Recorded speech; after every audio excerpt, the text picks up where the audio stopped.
Today I fucked up when I saw my indoor cat outside and had a meltdown. Today I fucked up by freaking out in the street when I saw my indoor cat up a neighbor's tree when I drove home from an errand. She's a boat. Today I fucked up a black kitty but utterly useless on the road, albeit a quiet side road. What followed was me trying to coax her with dreamies by throwing them up the tree and saying "Here you are sweetie pie" in a high voice, then breaking into a run after her as she legged it away from her favorite fucking treats, with me shouting "you little shit" but still waving the dreamies packet high in the air as I ran. I spent the next 30 minutes muttering under cars, curled up on neighbors' driveways and even by another bloody tree. Passers-by tried to help, bless them, and of course, I met more neighbors than I ever thought possible as they saw me, bent, twisted and muttering near their homes like some sort of mofo. In the end, dirty, tired and bleeding, I scraped my hand. She had bloody scarpered and I had to give up. I had already told all the neighbors where I lived, so they could let me know if they saw her again. At least I had that. An emotional wreck,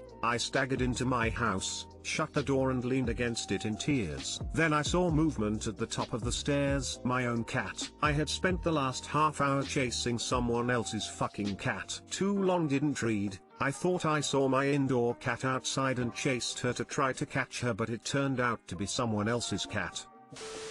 No, skull.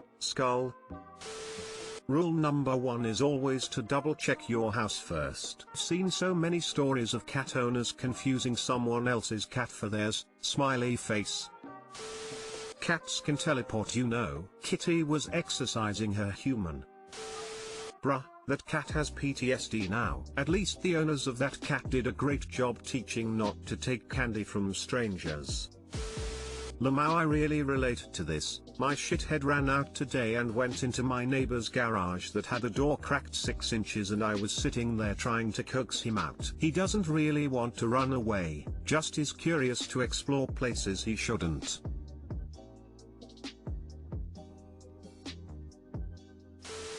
Today I fucked up by being too horny to wash my hands. Obligatory. This happened about 8 years ago. Kind of NSFW, I guess. I was a 20-year-old awkward nerdy virgin when I met this girl at a festival. Totally my type, petite, perfect boobs, out of my league. However, I somehow managed to catch her interest and could not believe my luck. We actually made out, second girl I ever kissed, and she secretly put her number into my phone. We texted for a while after the festival, when I invited her to my house and she actually was excited to see me. She wanted to stay the night and my mind was blown. This is it. It is really happening. Years of watching porn have prepared me for this. She ended up in my bed almost naked. I was the big spoon and she held and kissed my hand, while I was kissing her neck. My boner was already raging against her perfect butt and all I could think about was how I am actually going to have sex. This was when I felt the biggest load of diarrhea about to leave my ass. I panicked, because I did not want to fuck this up, so I just told her I need to pee real quick, and without wasting a second I sprinted to the bathroom, leaving her baffled on my bed. I figured if I go real fast she would probably not notice that I just unloaded the worst dump of the year. I went as fast as humanly possible and jumped right back into bed,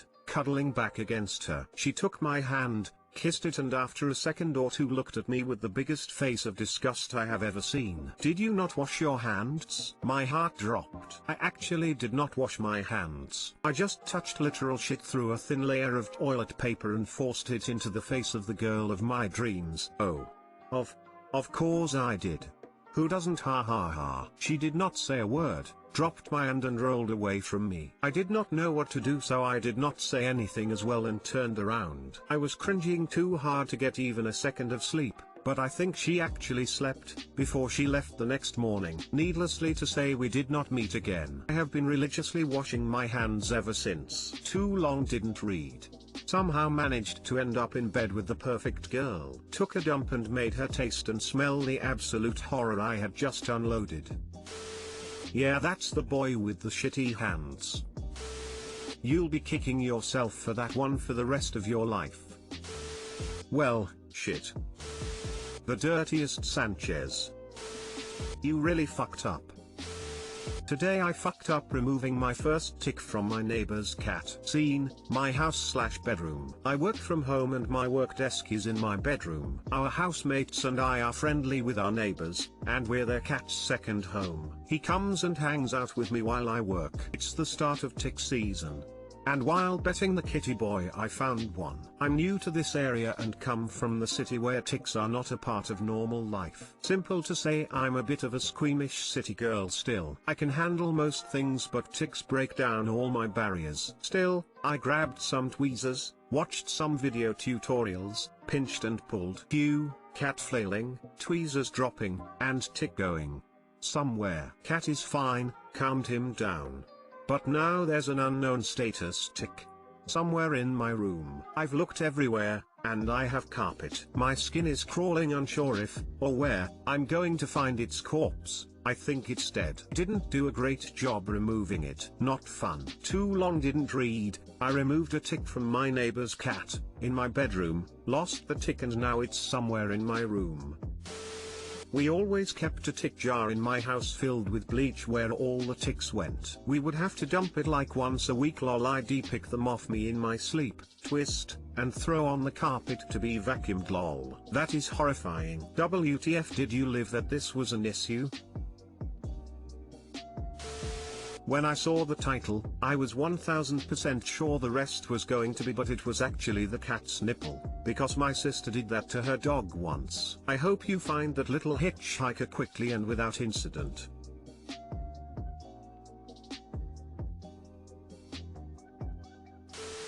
Now you gotta throw away the whole room. Oh, better to burn it all down.